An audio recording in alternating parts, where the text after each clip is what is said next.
Salam, hər vaxtınız xeyir olsun dəyərli izləyicilərimiz. Hər zaman olduğu kimi eyni proqramdan salamlayıram sizi 21-ci yüzilin qadın proqramından. Bugünkü müsahibimi sizə çox qısa təqdim edəcəm. Onun haqqında geniş danışmayacağım çünki zaten siz onu tanıyırsınız. Məryəm Teymur. Feng Shui mütəxəssisi, metafizik və ən önəmlisi psixologiya üzrə fəlsəfə doktoru. Məryəm xanım, xoş gördük sizi. Xoş gəlmisiniz. Əlbəttə, bir metafiziklə, bir Feng Shui mütəxəssislərlə də danışmaq olar. Təbii ki, məşğul olduğu sahə ilə. Mən birbaşa Feng Shui ilə bağlı sizin fikrinizi soruşacağam. Sanki 20 il öncəyə nisbətən bugün Feng Shui elminə maraq daha çoxalıb, insanlar arasında daha populyarlaşıb. Siz necə düşünürsünüz? Elədir, çünki 9-cu dövrdür, alov bir dövrüdür və Çin təqvimin 180 ilin sonuncu 20 illik bir dövrüdür. Bütün potensial üzə çıxıb, yüksəlib, inkişaf olan bir dövrdür. Amma Feng Shui özü metafizikanın bir səhhəsidir. Metafizikanın özündə 5 cürə sənəti var. Tip mənəvi manual terapiya sənəti, savaş sənəti var, Kung Fu, Qigong, Tai Chi, 5 element sistemi, meridian vasitəsilə bədəndə enerji yürütmə sistemidir. Və Feng Shui. Feng Shui dünyanın, kainatın fiziognomikasıdır. Yəni, gördüyümüz bizi əhatə edən bütün landşaft, dizayn, istəyir ətrafda olsun, ətraf mühitdə istəyir bir məkanın, binanın içində olsun, bunların hamısı Feng Shui'dur. Bəs metafizikanın sahələrini qeyd elədiniz. Theta healing, alfa healing, bu kimi yeni? Yox. Hər şeyin əsası bir daosizmdən gələn enerji, ruhani inkişafın yolunu çalışdırma modellərindən yaranan Theta Healing və Access Bars gibi axışlar, bəli, onlar ayrı bir səhədir, amma yenə də hər şeyin bir əsası var. Əsası yaşayan enerjidir. İnformasiya bolluğu, lazımsız, lazımlı, doğru, yalan, fake informasiyalarla əhatə olduğumuz bir dönəm. Təbii ki, bu da stresi, qayğıları daha çox çoxaldan faktorlardan biri rolunda çıxış eləyir.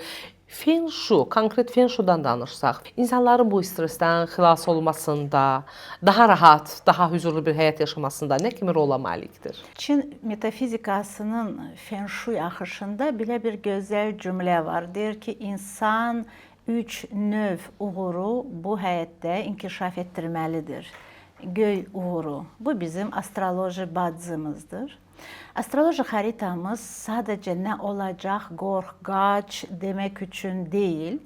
O, necə, nəyi istifadə edə bilərəm? Bu kainatda olan fiziksal maddədən başqa ruhani titreşmələrlə birləşib bir bütövlük necə yarada bilərəm? İn-yang. Və astroloji bacı bizdə göy yüzündə olan, səmadan gələn, qismətdən gələn bəxtimizi inkişaf etdirib, açıb, çalışdırmağa, beynimizi, zihnimizi daha da potensial olaraq gücləndirməyə yardım edir. Bunu biz mütləq istifadə etməliyik.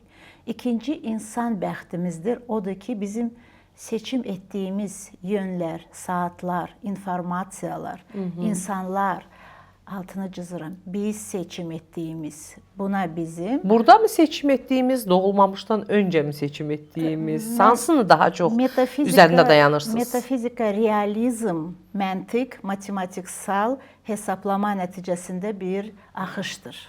Hər şey realda olandan danışırıq. Burada? Bəli, burada. Və insanın seçimi burada əsaslanır onun bilimlərinə, onun akademik yönlərinə və izin verdiyinə. Məsələn, bir mühitdə biz yetişirik, o mühit gərgindirsə, negativdirsə, durğundursa, təbii ki, o xarakterdə inkişaf edəcək. Amma bir mühit aktivdirsə, açıqdırsa və potensialı yüksəkdirsə, bizdə də o xarakter oturmaya başlayır, formalaşır. Məryəm xanım, efirdən öncə soruşdum ki, daha çox Türkiyədə mi çalışırsınız, Azərbaycanda mı? Dediniz ki, bütün dünyada. Siz bütün dünyada dolaşırsınızsa, bu sahə ilə də məşğul olan insanlarla daha çox ünsiyyətdə olursunuzsa, hər hansı bir fikriniz formalaşıb artıq. Bugün bax insanlar nə dərəcədə o müsbət tərəfə meyllidir? Yəni neqativlik daha çoxdurmu, yoxsa bizə elə gəlir ki, biz jurnalistlər adətən belə olumsuz, belə deyək də, qeyri pozitiv informasiyalar o qədər eşidirik ki, sosial media üzərindən xüsusilə. Bizə elə gəlir, şəxsən mənə elə gəlir ki, neqativ daha çoxdur dünyada. Doğrudan belədir, yoxsa yanılıram? 180-ci ilin dövrü, yəni son 9-cu dövr göstərir ki, insanlar daima, istər tarix olsun, istər geçmiş olsun, çox bənzər bir yolu gəliblər. Amma bu yolu sadəcə pozitiva istifadə etməyiblər. Çünki burada seçim nəticəsində, uyğun nəticəsində və kimin işinə necə yarayarsa, onun nəticəsində oyunların deyimi, strukturların mı deyimi nəticəsində seçim yenə də hər kəsə fərqlidir. İn-yani da biz deyə bilərik ki, in qaradır, pisdir, yan işıqdır, açıqdır. Amma in daxili, mənim içimdə olan güclü, qapanıq, blok olan bir düyünlərdir, durumlardır. Mən onları sadəcə açarıq, mən onları sadəcə başa düşərik. Özümlə tanış olaraq mən yan işığa yüksələ bilərəm. Ağıl da bilimdir. Feng Shui birinci bir analiz edəndə bir evin, məkanın ətraf mühitinə baxır. Burada mütləq təbii dağlar, sular, yollar ya da onları əvəz edən binalar düzgün olmalıdır. İnanın, bir binanın sərt baxan küncü başqa binanın pəncərəsinə onun evində bir xəstəlik yarada bilər.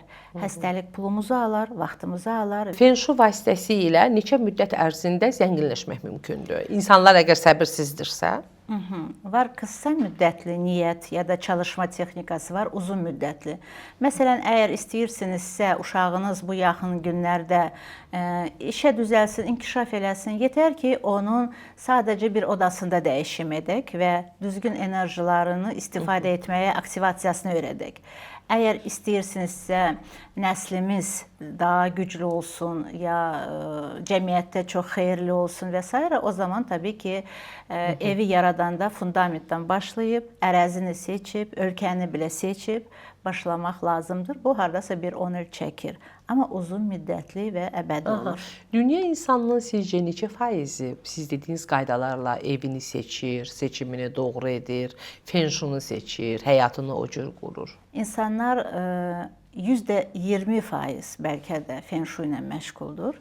Çünki bu dəqiqə mən son ayda, iyul ayında Dubayda Vanzabil binanın mimarla birlikdə Feng Shui dizaynı edirəm. Neçə ildir və oradaydım. Feng Shui'yə görə yaranan mimarlıq belə hələ bu Feng Shui'yə görədir demir.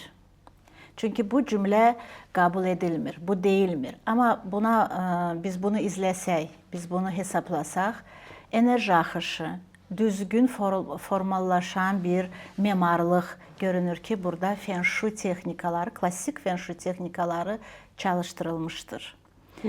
Bunu deyən də var, deməyən də var. Məsələn, Qonkongda HCB bankı dünya bütün maliyyə axışının, finansal bütün proqramları özünə rahatca keçirə bilir və o bina, mən orada da özüm də praktika zamanı təcrübə keçdim. O bina Feng Shui mimarlarına görə tikilmişdir və daima bir finansal enerjisini axtarır.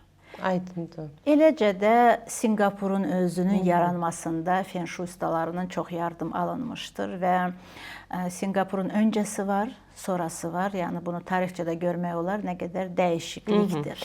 Azərbaycanda belə bir şəxs olubmu onun həyatında? Siz A-dan Z-yə hər şeyi qurmusunuz, inşa etmisiniz. İnsan hardan hara gəlibdir? Adını çəkməyə də bilərik, amma hardan hara gəlməsi, belə bir nümunə varmı? 10 min dənə tələbəm var. Və çox məşhur ərazilərdə hal-hazırda Feng Shui'yə görə tikintilər gedir. Bu bir bina deyil, bu bir böyük ərazidir. Kifayət qədər tanınmış insanlar arasında varmı ki, onların həyatına toxunmusunuz? Buna düzgün də yanaşan var, ya da yarımçıq da yanaşan var. Təəssüf ki, hər kəs tez indi və üstdən nə isə istəyir.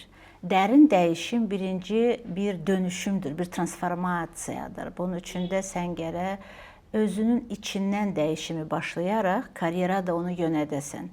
36 stratagema bir kursum var. Çin milyonların bir strateji texnikasıdır. ya da Çimendunziyada var. Öncə keçmişdə savaşı necə durdura bilərik, savaşsız necə qazana bilərik deyə bunun üzərində qurulmuş bir texnikadır. Hal-hazırda biznesdə çox gözəl işləyir və bizim də cəmiyyətin arasında bunu istifadə edənlər var. Çox az bir qısa yönlərdə, amma dəyişimə gətirən bir enerji var. Uğura gedən yol güclü bir durğunluqdan başlayır. Transformativ bir dövrdür ki, onu qəbul edib, səbir edib ona getmək lazımdır. Feng Shui başlayan birinci ruhunu, özünü, ağlını, anatomik varoluşunu tanımalıdır. Bu kainatla barışıqda yaşamağı istəməlidir. Ondan sonra axış özü yaranır. Təşəkkür edirəm sizə. Çox sağ olun. Vaxt ayırdınız, suallarımızı cavablandırdınız. Təşəkkür edirəm. Minnətdarıq. Təkrar xatırlatmaq istəyirəm ki, həmsöhbətim tanınmış Feng Shui mütəxəssisi, metafizik Məryəm Teymur idi. Salamat qalın.